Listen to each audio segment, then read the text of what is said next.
करते हैं artificial intelligence की। और क्योंकि ये नॉर्डिक देशों में सर्वोपरि माना जाता है, जब हम नॉर्वे की बात करते हैं तो कैसे नॉर्वे एक गेटवे है जब हम नॉर्डिक देशों की बात करते हैं, और उस लिहाज से कैसे यहाँ से द्विपक्षीय व्यापार को आगे ले जाने की बात की जाएगी, उस लिहाज से ये यात्रा बेहद अहम मानी जा रही है। क्योंकि 43 सालों में पहली बार कोई भारतीय प्रधानमंत्री नॉर्वे की यात्रा पर पहुंचा है, तो उस लिहाज से इस नॉर्डिक सम्मेलन से बहुत कुछ निकलकर सामने आएगा, जहां क्लीन एनर्जी टेक्नोलॉजी के साथ साथ हम यहाँ पर कई और गहन और इम्पॉर्टेंट जो इश्यूज हैं उन पर समीक्षा होते हुए देखेंगे। उस लिहाज से ये यात्रा बेहद अहम मानी जा रही है। रणनीतिक सहयोग की अगर बात की जाए तो ये यात्रा ऐसे बैकड्रॉप में हो रही है जब हम जानते हैं कि पूरा जो भू राजनीतिक परिदृश्य है वो बदला हुआ है। अब ऐसे में भारत और नॉर्डिक देशों के बीच रक्षा, अंतरिक्ष,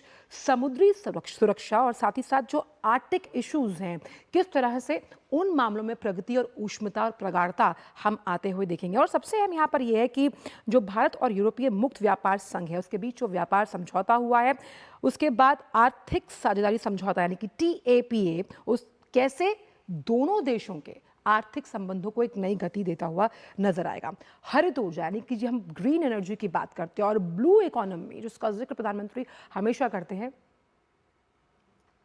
तो ब्लू इकोनॉमी के लिहाज से ये यात्रा बेहद अहम मानी जा रही है। तो नॉर्वे के जो प्रधानमंत्री हैं उन्होंने भारतीय प्रधानमंत्री का एयरपोर्ट पर स्वागत किया है। द्विपक्षीय वार्ता में शामिल होंगे प्रधानमंत्री नरेंद्र मोदी, और इस बायलैटरल से दोनों देशों की प्रगाढ़ता और दोनों देशों के रिश्तों में किस तरह से हम कह सकते हैं एक नया आयाम छूते हुए नजर आएंगे।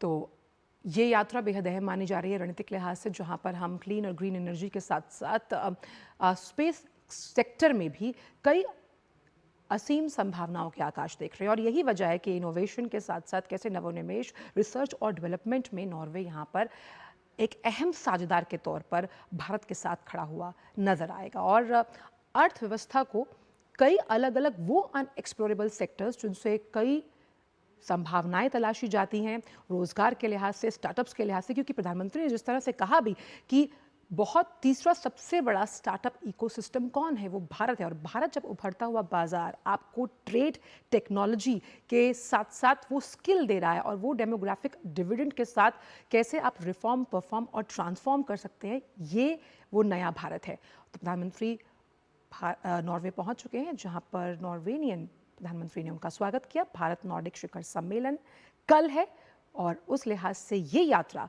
बेहद अहम मानी जा रही है।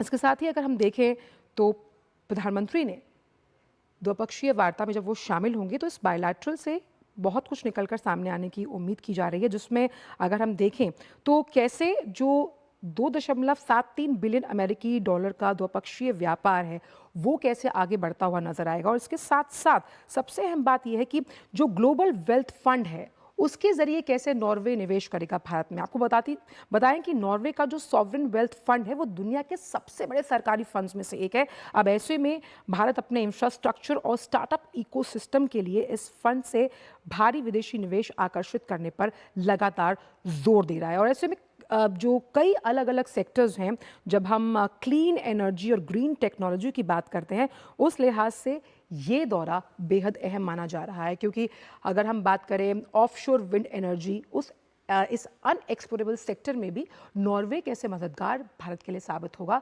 ये हमको देखना है। और रणनीतिक लिहाज से भी ये दौरा बेहद अहम है, क्योंकि जब हम बात करते हैं जलवायु परिवर्तन, carbon capture, offshore wind energy, ये कुछ ऐसे सेक्टर्स हैं जहां दोनों देश मिलकर एक दूसरे के साथ काम करेंगे। और ये काम इस हिसाब से होगा कि इन सेक्टर्स की जो रिपलिंग इफेक्ट्स हैं, यानी कि रिपलिंग पॉजिटिव इफेक्ट्स भी कई अलग अलग उसके अलाइड सेक्टर्स पर पड़ते हुए नजर आएंगे जब हम बात करते हैं ऊर्जा की, ऊर्जा सुरक्षा और संरक्षा की। और हमारे साथ भारत और नॉर्वे के इन रिश्तों पर चर्चा करने के लिए professor Gulshan Sachdeva, school of international studies and JNU से हैं वो जुड़ चुके हैं हमारे पास खास मेहमान। प्रोफेसर गुलशन, आपका बहुत बहुत स्वागत है इस खास शो पर। पहला सवाल ये कि जिस तरह से ये ऐतिहासिक अपने आप में इसलिए है कि 43 साल बाद किसी भारतीय प्रधानमंत्री की नॉर्वे की यात्रा हो रही है और साथ ही नॉर्डिक सम्मेलन भी है। कितना अहम साझेदार आप मानते हैं आने वाले सालों में नॉर्वे को भारत के लिए? जी नमस्कार। ये इनफैक्ट ये जैसे आपने कहा बहुत महत्वपूर्ण ये प्रधानमंत्री की यात्रा है कई मायनों में। एक तो यह है कि जो इसको अलग से मुझे लगता है देखना थोड़ा मुश्किल है, क्योंकि जो हमारा पूरा ढांचा हमने जैसा यूरोप के साथ भारत का संबंध प्रगाढ़ हुए हैं पिछले कई सालों में, उसमें उसकी बहुत अहम कड़ी है। क्योंकि हम यूरोप को यूरोपीय संघ के साथ भी हमने स्ट्रेटेजिक पार्टनरशिप थी, उसके साथ अभी समिट हुई थी यहाँ पे जनवरी में, और उसमें ट्रेड एग्रीमेंट हमारा उनके साथ हुआ था। उसके बाद जो है अभी यात्रा जो इससे पहले प्रधानमंत्री नीदरलैंड में थे, स्वीडन में थे, तो वहाँ पे दोनों देशों के साथ भी सामरिक साझेदारी स्ट्रेटेजिक पार्टनरशिप हमने उसको एलिवेट किया है। और नॉर्वे बहुत महत्वपूर्ण देश है एक मायने में, क्योंकि ये हालांकि यूरोपीय संघ का हिस्सा नहीं है, लेकिन यूरोपीय संघ के साथ काफी जुड़ा हुआ है हर तरह से। और क्योंकि यहाँ पे खास जो इस दौरे का जो मुख्य बिंदु है, वो इंडिया नॉर्डिक समिट का वहाँ पे होना है, क्योंकि ये तीसरी समिट वहाँ पे जो हो रही है। इससे पहले एक स्वीडन में हो चुकी है और एक ये जो डेनमार्क में थी, तीसरी अभी नॉर्वे में है। और इसके अंदर जो 5 कंट्रीज हैं, उसके 3 कंट्रीज जो ईयू का हिस्सा है, 2 कंट्री नॉर्वे और आइसलैंड जो ईयू के नहीं है, लेकिन वो उनकी अपनी अपनी नॉर्डिक काउंसिल है। तो ये देश ऐसे हालांकि छोटे छोटे देश हैं, लेकिन कुल मिला के इनकी आबादी 30 मिलियन से भी कम होगी। लेकिन किसी भी मापदंड में, किसी भी इंडेक्स में अगर हम देखते हैं तो ये बहुत ही संपन्न जी। देश है। और बहुत इनके पास टेक्नोलॉजी है, और नॉर्वे ऐसा देश है हम्म। जिसके पास बहुत से ऊर्जा के साधन हैं। हम्म। क्योंकि जब यूरोप के